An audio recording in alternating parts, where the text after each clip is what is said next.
Alright. So we're doing Coming Up Short, episode 1, where I'm going to talk about cars, I'm going to talk about technology, I'm going to talk about whatever comes to mind. I don't know. I haven't had a formula for this project yet, but the first thing I wanted to talk about was the Mustang Mach-E, because I work right next to a Ford dealership, and I've seen a couple of them now, and oh boy, do I have some thoughts about that. Um, First of all, it's not a Mustang. I think we can get that out of the way right now. It's kind of embarrassing to call it a Mustang. You're lying to yourself if you say, "Oh yeah, I bought a new Mustang." No, it's not. Because Mustangs are loud, they're abrasive, they're in your face. They're going, they're like a dragon, biting right in front of your nose. Like they're scary. They're supposed to be intimidating. They're supposed to be just these testosterone filled machines. And instead, the Mach-E is subdued. It's pampered. It's everything that I hate about the car industry right now. It's so subdued and like made for the masses that who gives a shit anymore, you know? Like at this point, if you say you have a Mustang, it's not anything special. It's just another crossover. Like to me, that's like saying, yeah, I have a CRV Sport. Cool. Like what am I supposed to say? It's not a special car anymore. It looks like every other crossover. It looks like you'd miss it if you weren't looking for it. The Corvette C8 changed shapes. It's a mid-engine Corvette now, and you know what? It's still special. You look at it and you're not gonna mistake it for anything else. But you look at the Mustang Mach-E and you might forget what it is because it's just not interesting. Again, who gives a shit? If they wanted to make an electric performance crossover, why didn't they call it something else and just continue to make the Mustang in its form? It doesn't make any sense and it's disingenuous to what the Mustang is. I think this branching off of like trying to almost bite off a heritage is kind of gross, and you just lose sight of your fan base, of your customer base, of what anyone actually thinks. No car people are gonna look at that and be like, "Holy shit! I'm so excited to see what the Mach-E is." They're not. They're not excited. We're done with crossovers. We're done with these fast suburban crawlers because that's exactly what they're going to be doing. That's what the Mach-E is going to be.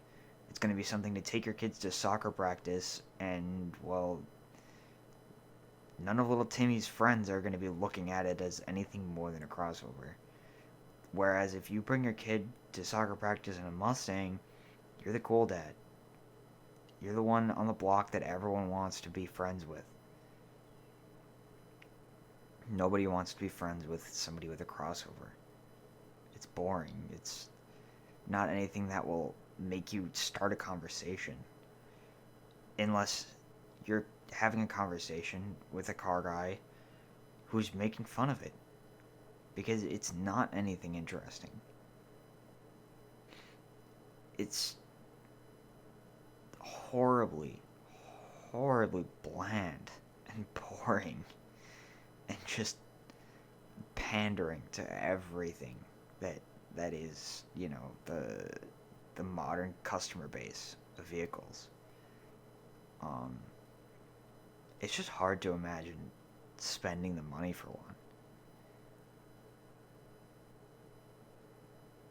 Like, you're not getting anything unique. You're not getting anything that would be like an experience you can't get somewhere else. That's what's so confusing. Is that when you're purchasing a vehicle that is that expensive, you want something that you can't get anywhere else. For example, a Miata is a small roadster. It's nimble, but it's not fast.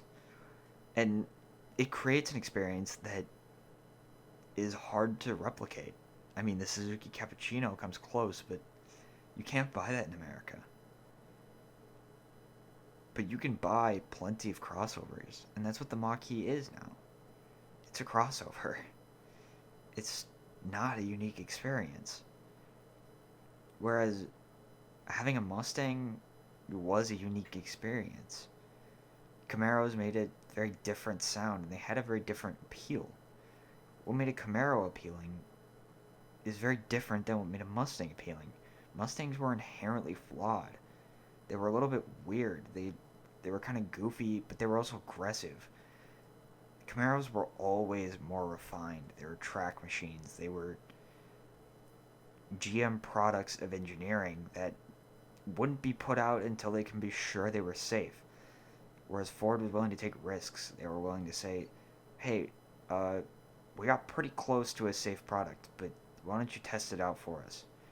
And you really did feel like a test pilot. Now, it feels more like you're buying a laundry machine than you're buying a car. It's strange. I just don't like it. And maybe that speaks more for me than anybody else, but it's just hard to swallow. The Mustang has always been something special, and it's always been the pony car, and it's always been, this thing that's almost unattainable. Because in a northern climate like this, it's hard to drive a Mustang all year round. So if you do, you're kind of seen as a badass. You're a cool guy. You're a rebel. Or if you own one and you don't drive it all year round, you must have money. But now it's just gonna be something that you see around. And honestly, I hope I don't see them around. I hope that this project flops. They come back to the original design of the Mustang and realize that it's too late. People have moved on. Once you destroy a fan base like that, or once you destroy loyal customers' trust like that, it's hard to build it back. Especially for something like a Mustang, where a lot of the buyers are older. They might not be around for too much longer. You're ruining your customer base for what? A little extra money? That's fantastic for you, and I hope you do well, but it does kind of ruin the experience for everyone else. A Mustang is a staple of growing older. It's a piece of Americana that can't be replaced with anything else. Like I said before, they're inherently flawed. They sound a little bit flawed. They're raspy and rowdy and punchy in every way. But the Mach-E just isn't. It's not rock and roll.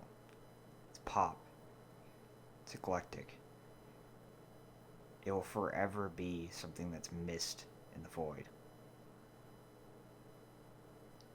It's like ambient noise in car form. Some people like listening to that to fall asleep. But you're never going to seek it out just to listen to it for fun. It's nice to have around, but not exciting. Not particularly thrilling. Whereas the Mustang in the past was rock and roll. It was thrilling. It was fun. It was in your face. And it wasn't afraid to be what it was.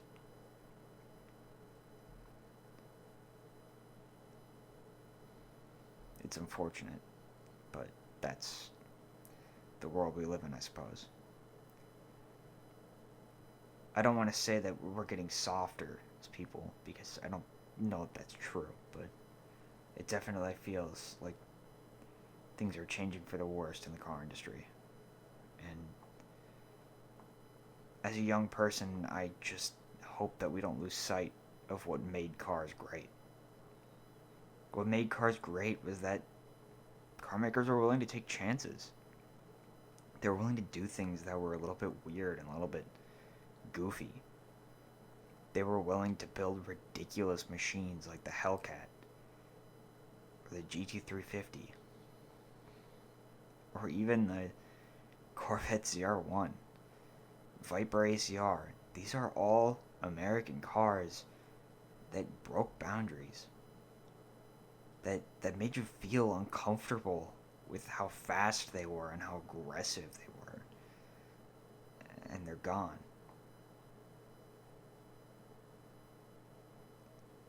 I just hope this isn't the end. I don't want this to be the legacy of American automakers, to be falling into complacency because, well, it's easy. I hope the Corvette C8 becomes one of the most bonkers vehicles we have ever seen, because that would just be the icing on the cake for Chevrolet. As much as I complain about my Impala, I don't want to see any American automaker fail. America, in many ways, embodies what makes cars great. America, at the end of the day, is making cars for everybody. They're not expensive. They're not too unobtainable. You can get a Camaro or a Corvette for 50 grand, new. And for a Camaro, that's a pretty nice one for 50 grand. That's what American cars are. They're obtainable. And that's what makes them so exciting.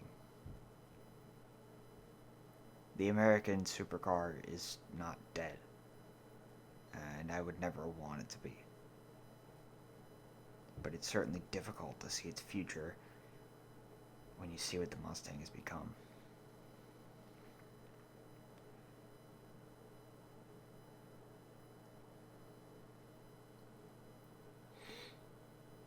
Ford was the leader of supercar manufacturing for America with the GT, with the GT350R. These cars were track monsters. They were setting records. They were breaking barriers, especially with the Ford GT and its legacy with Carroll Shelby. It's a reminder to not lose sight of what's important to you. To not forget where you came from and what you've done to deserve the position you're in. Everybody has a story. Everybody has a character that they have a right to defend. Never lose sight of that. And always stick to your guns. Make sure that anything you do is true to you.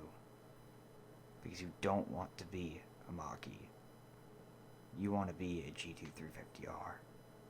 You want to stand out for all the right reasons.